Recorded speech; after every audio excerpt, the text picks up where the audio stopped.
Bonjour les amis, bonjour tout le monde. Alors j'espère que vous allez bien en ce samedi. Le samedi, c'est le jour de la vision du Yiking.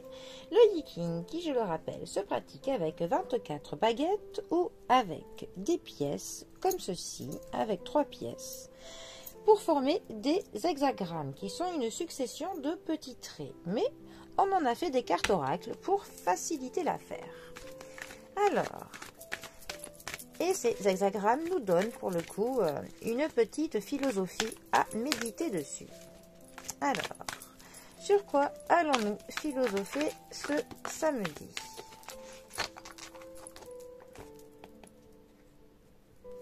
Alors, la dispersion. Alors, la dispersion, vent en haut et eau en bas. J'espère que là, vous la voyez bien. Alors, la dispersion, vent en haut et eau en bas. Rien ne dure éternellement, pas même les rochers ou les structures les plus rigides. De la même façon, tout ce qui nous fait obstacle disparaît avec le temps. Cette érosion des choses les plus inébranlables n'est pas une mauvaise chose, car en réalité, elle indique que quelque chose de nouveau est en train de se créer. Imaginez la banquise, solide en hiver et affaiblie par la chaleur du printemps. La glace fond pour laisser la place à un fleuve. Cette image suggère une situation dans laquelle de petits changements produisent de grands résultats au fil du temps. Être trop rigide peut mener à un individualisme démesuré, mais ce dernier peut être transformé par une force plus grande, comme une cérémonie inspirante ou une activité communautaire. Laisser fondre son cœur jusqu'à alors gelé améliore toujours les conditions de vie de chacun. Avant le cœur, la première chose à faire fondre est la rigidité mentale, qui pourrait alimenter la sensation que l'on est séparé des autres. Essayez de travailler en étroite collaboration avec vos amis et concitoyens, en vous concentrant sur des activités communes qui puisent dans votre intégrité et votre bonne volonté. Certaines mesures légèrement radicales en faveur du bien commun peuvent apporter la joie et ouvrir de nouvelles possibilités.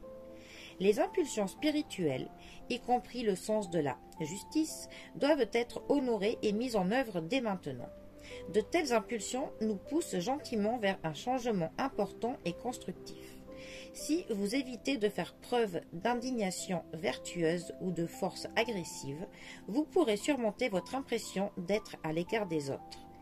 Si êtes actuellement engagé dans des affaires ou des partenariats qui stagnent ou ne fonctionnent pas, cette carte vous suggère d'y renoncer. Alors, bon, déjà, à la fin, ça nous dit quand même que si on est dans quelque chose qui n'avance pas, quelque chose qui stagne, qui n'a pas d'issue, ou tout court, ou pas d'issue positive, au bout d'un moment, au lieu de s'épuiser pour rien, il vaut mieux renoncer. En bas, en retraite. Parfois, il y a des abandons qui sont positifs, ne l'oublions pas.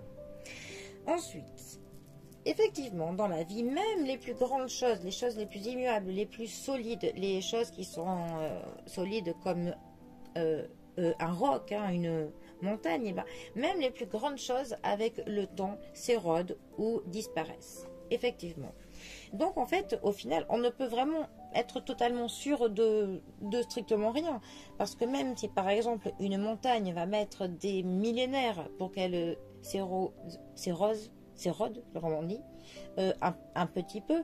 Parfois, il suffit d'un tremblement de terre pour qu'elle disparaisse complètement. En fait, rien n'est fixe pour l'éternité, finalement. Et c'est vrai que parfois, des toutes petites choses que l'on va croire insignifiantes au premier abord vont en fait contribuer à faire des changements qui sont énormes, à faire des grandes choses.